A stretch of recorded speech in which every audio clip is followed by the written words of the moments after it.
আসসালামু আলাইকুম প্রিয় 24-25 সেশন।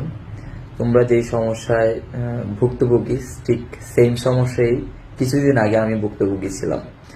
কারণ বিশ্ববিদ্যালয়ের যে ভর্তির ব্যাপারটা আছে সেটা এখন ভর্তি বাণিজ্যে গিয়ে ঠেকেছে।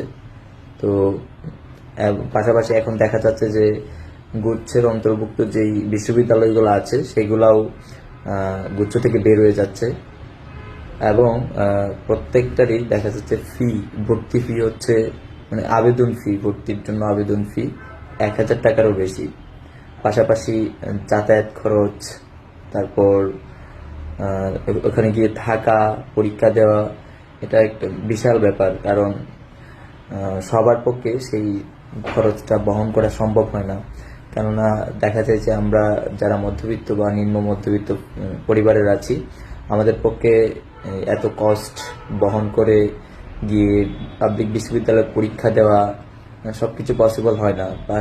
আবার দেখা যায় যে সবাই তো আর ঢাকা বিশ্ববিদ্যালয়, চট্টগ্রাম বিশ্ববিদ্যালয় বা রাজশাহী বিশ্ববিদ্যালয়ে বা ভালো ভালো মানে প্রথম র্যাঙ্কে যেগুলো, সবাই তো আর মানে এগুলোতে টিকবে না, বা হচ্ছে পসিবলও না। যতগুলা সিট আছে ঠিক ততটাই মানে ততজনই এখানে টিকবে।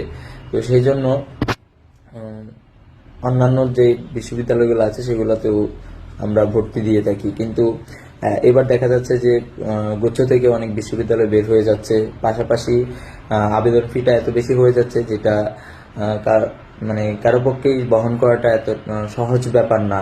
কারণ মানে শিক্ষা ব্যবস্থাটা এমন একটা পর্যায়ে গিয়ে দাঁড়াচ্ছে যে শুধুমাত্র ধনীরাই পড়াশোনা করবে, আর আমাদের মধ্যে যারা মধ্যবিত্ত বা নিম্ন মধ্যবিত্ত আছি আমাদের পড়াশোনার কোনো প্রয়োজন নেই। কিন্তু আমাদের দেশে শিক্ষা হচ্ছে মানুষের মৌলিক অধিকার, আর এটাকে বাণিজ্যে পরিণত করা হয়েছে। তাই আমরা পরিষ্কারভাবে বলতে চাই যে আমি কিছুদিন যাবতই দেখছিলাম যে সবাই ভর্তি ফি এবং গুচ্ছের যেই মানে ব্যাপারটা সেটা নিয়ে কথা বলছিলেন।